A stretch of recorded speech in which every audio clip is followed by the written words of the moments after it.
जय गुरुदेव। कई वर्षों पहले गुरु पूर्णिमा के कार्यक्रम का आयोजन उत्तर प्रदेश के प्रतापगढ़ जिले के कुंडा गांव में हुआ था। वहां एक बहुत बड़ा आम का बगीचा था जिसमें सांप, बिच्छू, विषखोपड़े रहा करते थे। बिच्छू तो जमीन पर इस प्रकार रेंगते थे जैसे कि चींटियां चल रही हों। उस क्षेत्र के लोग उसे बिच्छू बाग के नाम से पुकारा करते थे। उस बाग में जानवर तक चरने नहीं जाते थे। वो बाग आज भी है और परम पूज्य बाबा जय गुरुदेव जी महाराज के चमत्कारों की चर्चा उस स्थान के हिंदू, मुसलमान सभी लोग आज भी कहानियों के रूप में सुनाया करते हैं। गुरु पूर्णिमा कार्यक्रम के शुरुआत में जब सत्संगियों ने उस स्थान को सत्संग स्थल के रूप में चुना तो एक दिन परम पूज्य स्वामी जी महाराज उस स्थान को देखने के लिए पधारे।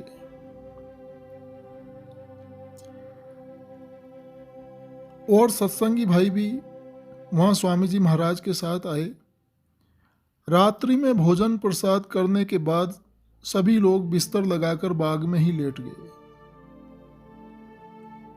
जब सत्संगी प्रेमी सवेरे उठे और बिस्तर समेटने लगे तो देखते हैं कि पॉलीथीन के नीचे करीब 1 दर्जन बिच्छू छोटे छोटे पड़े हुए हैं।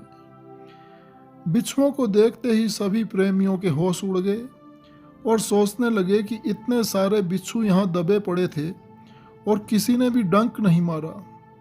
थोड़ा और सवेरा हुआ और धूप निकलने लगी। परम पूज्य स्वामी जी महाराज बाग को घूम घूम कर देखने लगे। तमाम पेड़ों की पत्तियां चारों तरफ बिखरी हुई थी। स्वामी जी महाराज ने सभी को आदेश दिया कि झाड़ू लगाकर पूरे बाग को साफ करें। तो झाड़ू अभियान शुरू हो गया। छोटा मोटा बाग तो था नहीं कि जल्दी से हो जाए, घंटों लग गए। पुराने पेड़ों की जड़ों में सांपों की बामियां थी। कहीं कहीं सांप भी भागते दौड़ते दिखाई दे रहे थे। धूल, मिट्टी, पत्तों के साथ बिच्छू भी इकट्ठा होने लगे जब झाड़ू लगने लगी। सत्संगी डरे कि कहीं कोई बिच्छू पैर में डंक न मार दे, लेकिन परम पूज्य स्वामी जी महाराज भी स्वयं घूम घूम कर सेवा कार्य करवा रहे थे, इसलिए सबको उम्मीद बंधी थी कि कुछ नहीं होगा। बाग में जगह जगह ढेर इकट्ठे हो गए। हजारों की संख्या में बिच्छू उसी ढेर में चलते दिखाई दे रहे थे। परम पूज्य स्वामी जी महाराज ने आदेश दिया कि सब कूड़ों को उठाकर बड़े बड़े टोकरों में भरो और उधर ले जाकर गड्ढे में फेंक दो। कूड़ों को हाथ से उठाकर टोकरे में भरा जाना था। तो सभी सत्संगी भाई एक दूसरे का मुंह देखने लगे। कूड़े को हाथ से छूने की हिम्मत किसी की भी नहीं हो रही थी। इतने में स्वामी जी महाराज ने जोर से डांटा और अपना डंडा उठा लिया और कड़क कर बोले कि उठाते क्यों नहीं, उठाओ। सभी प्रेमियों के हाथ पांव फूल गए। सोचने लगे कि अब तो जान बचने वाली है नहीं। तो मन ही मन जय गुरुदेव बोलते हुए कूड़े को हाथ से उठाकर टोकरों में भरने लगे और कूड़ा टोकरों में भर भर कर फेंका जाने लगा। कुंडा गांव में मुसलमानों की भी अच्छी खासी आबादी थी। सड़क के किनारे कब्रिस्तान भी था। बाहर बाग के कुछ मुसलमान बूढ़े और जवान इस नज़ारे को अपनी आंखों से देख रहे थे।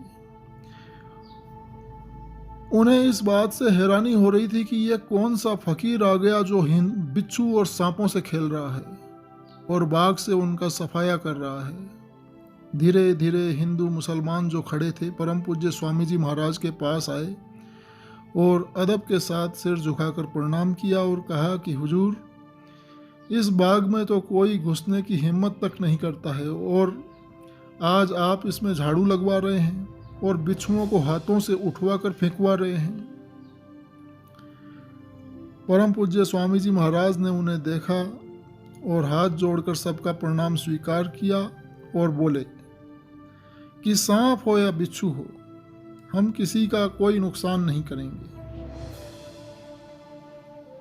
बाद में गुरु पूर्णिमा का जब कार्यक्रम हुआ तो कार्यक्रम में इतना जन सैलाब आया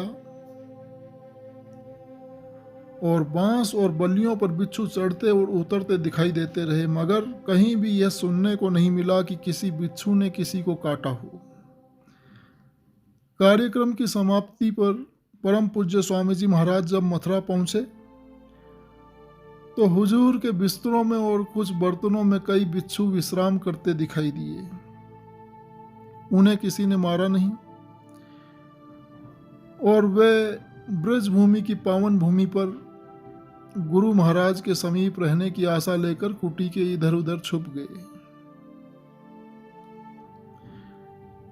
यह वाकया शाकाहारी सदाचारी बाल संघ पत्रिका 14 से 20 फरवरी 2002 से लिया गया है।